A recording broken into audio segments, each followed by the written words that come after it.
I think he was physically cooked and done. You know, it's just time. Timing is everything. Carlos Alcaraz just lost in Miami for the second year running. Goffin last year, Korda this year, two early exits at the same tournament in back-to-back years. Right now, everyone is pointing at the new coaching setup, the missing Ferrero, the reshuffled team. But here is what nobody in the mainstream is actually saying out loud. You know, we keep wondering if is there going to be anybody else? That question still is not answered. This story has nothing to do with Samuel Lopez's tactics or serve mechanics or clay preparation. A tennis expert finally explains why Alcaraz's father is becoming his biggest enemy, and the receipts stretch back years before this Miami loss ever happened. Carlos Sr. pushed out the coach who built a six-time Grand Slam champion.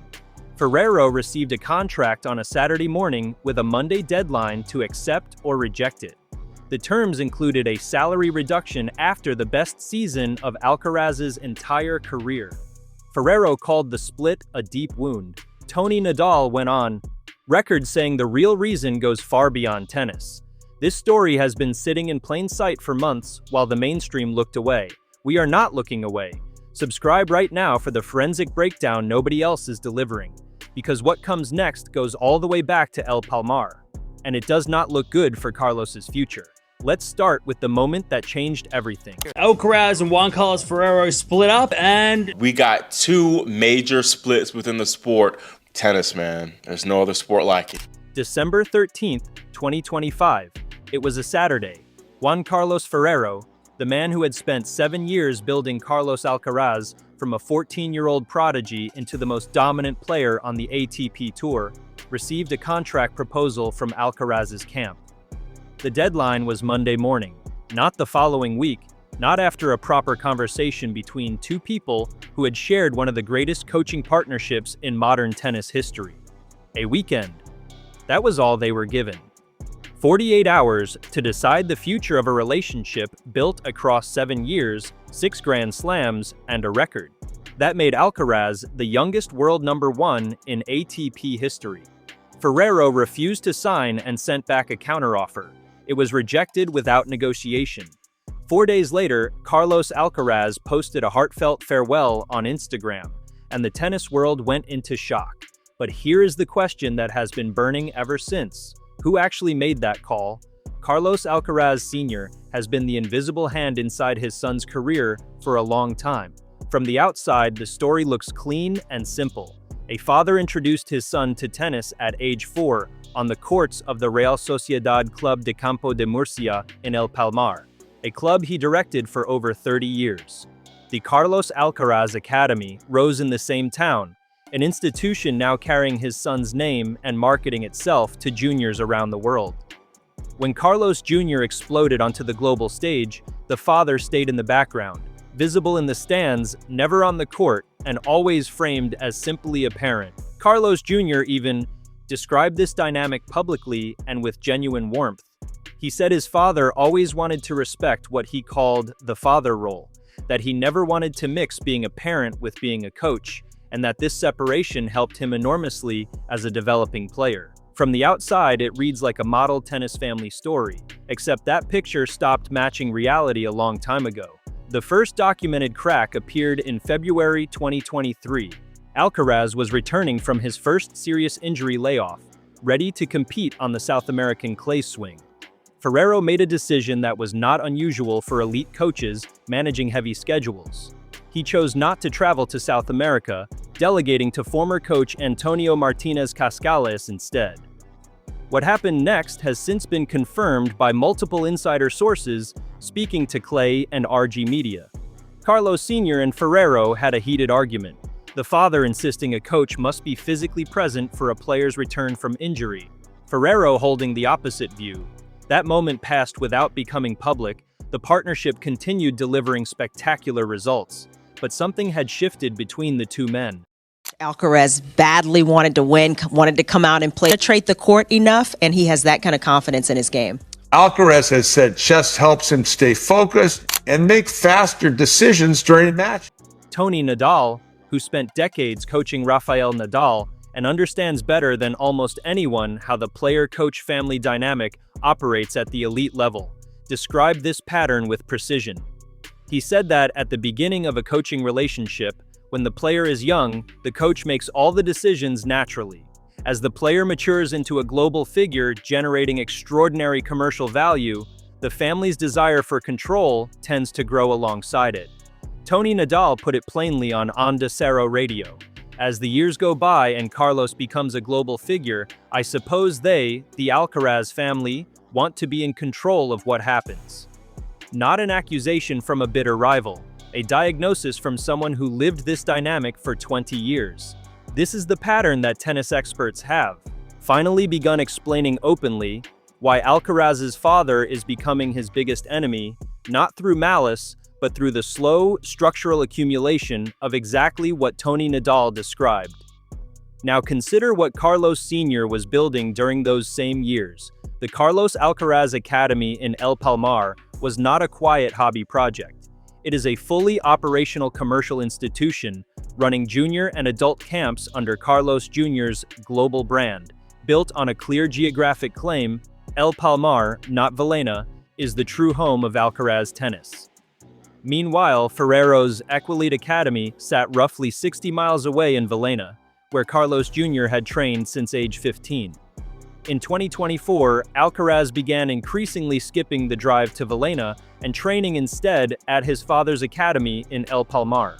The distance is only an hour by road, but in professional tennis, where every decision about training environment carries strategic weight, that hour represents a statement about whose vision for the player's daily life is winning. Ferrero addressed this directly in his post-split interview with Marca, and the careful wording is worth paying attention to.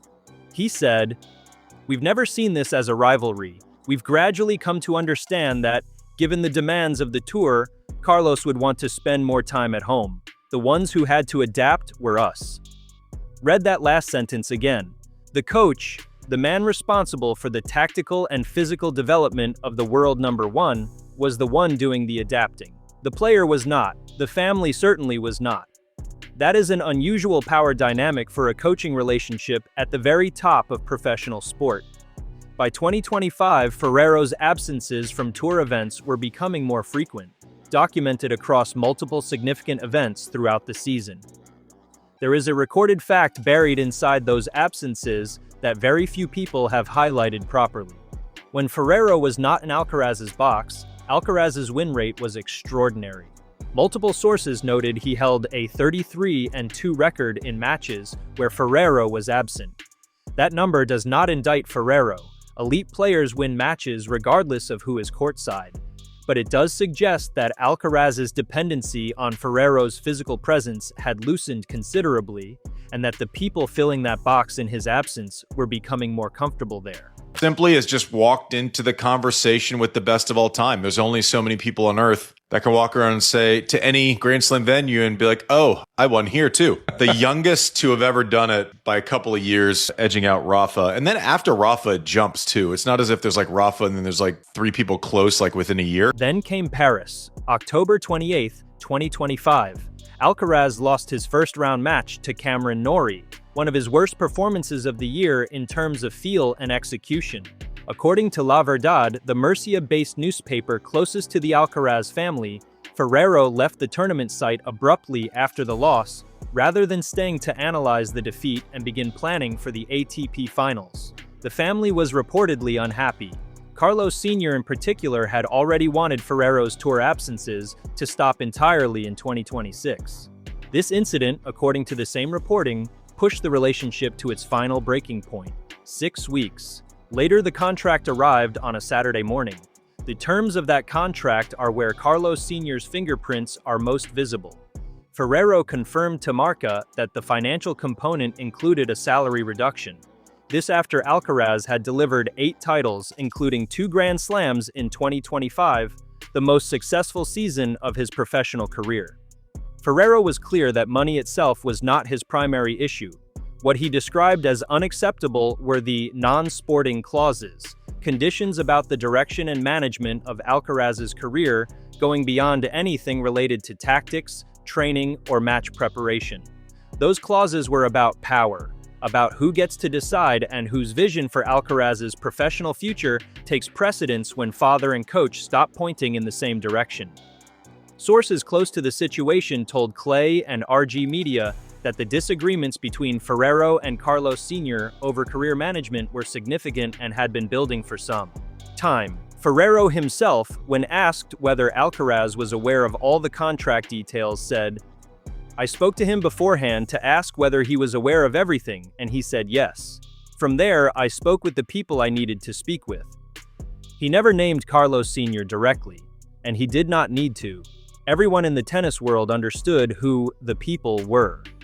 Guy Forget, the former French number one, called the entire situation around the contract frankly ridiculous. We're all so shocked. I have to say Carlos looks a little bit distracted at the moment. He pointed out that a player generating tens of millions annually across prize money and endorsements alone, failing to retain a coach of Ferrero's stature and track record over contractual terms, makes no logical sense from a pure investment standpoint. The coaching fee is a rounding error against the total income picture, which means the obstacle was never truly financial. It was structural, a question of control. Carlos Alcaraz Sr. is not a villain in this story. That point matters enormously and deserves to be stated clearly. He is a father who gave his son the foundations of everything. The courts were his. The early coaches came through him. The sacrifices were real, and his presence at every important moment of Carlos's career has been a constant. The love between them is genuine and evident. When Carlos Jr. won the 2026 Australian Open, his 7th Grand Slam title and the completion of the career Grand Slam, he spoke in his on-court interview about how much it meant to share that moment with his father and family in the stands. But love and sound professional judgment are not always the same thing. The pattern inside Team Alcaraz over the past 3 years tells a consistent story. Family presence expanding, a parallel academy growing, documented arguments with Ferrero accumulating, a contract ultimatum delivered over a weekend, a brother elevated to the coaching team. When credible outlets across 3 countries point to the same person as the decisive force behind the split, that pattern deserves serious attention. I mean, he's on a legendary career already. I think Alcaraz definitely got room for improvement. It feels like we'd seen the end of that kind of Carlos Alcaraz. They're going to look at Carlos and what he does and how he loves to be aggressive and move forward because we lost a lot of that. I mean, Alcaraz, I'm sorry, but this guy's amazing. You're talking about a phenom like a Carlos Alcaraz. Fernando Meligeni, the former Brazilian professional who knew Ferrero personally during their playing days, observed in a September 2025 Clay interview, months before the split was announced, that the "my way" philosophy Alcaraz had publicly embraced was really a statement about who holds authority inside his world. Meligeni noted the family was fully embedded, the brother already gaining influence, and Ferrero increasingly operating on terms that were not his own. His conclusion was that this trajectory had only one destination, and it arrived exactly on schedule. What does this mean for Carlos Alcaraz going forward? The 2026 season has already delivered a warning signal that should not be dismissed too quickly. After that extraordinary 16-0 start, the Australian Open title, the Doha ATP 500 crown, the Sunshine Double has exposed something. 2 losses in the last 3 matches.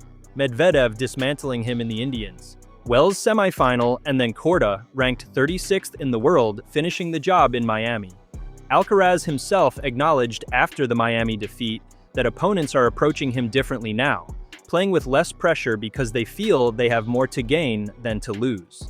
That is partly the natural consequence of being world number 1, but it is also the consequence of entering clay season, where Alcaraz is defending enormous points from Monte Carlo to Roland Garros, with a coaching structure that has never been tested at this level before. Samuel Lopez is intelligent and experienced, but leading a world number 1 through a full clay campaign as the primary tactical voice is something he has never done before. He is doing so now alongside a brother elevated to assistant coach only weeks ago, inside a team whose most powerful non-coaching voice belongs to a father running a parallel academy with a competing vision of how this career should unfold. Tony Nadal noticed that Alcaraz did not mention Ferrero once in his Australian Open victory speech.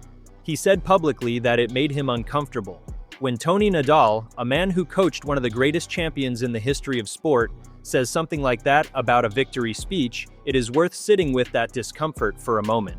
The father built everything Carlos Jr. stands on, but what you stand on and what you are still capable of reaching are two entirely different things. The question every serious analyst is now asking, quietly, carefully, aware of exactly how uncomfortable it is whether the man who loves Carlos most is also the man best positioned to protect what Carlos is still capable of becoming. That question does not have a clean answer yet. The evidence has been pointing in one direction for a long time, and the tennis world is only now beginning to catch up. If this is the forensic tennis analysis you have been looking for, you are already in the right place. Hit subscribe and turn on notifications because the next breakdown goes even deeper, and it is already waiting for you.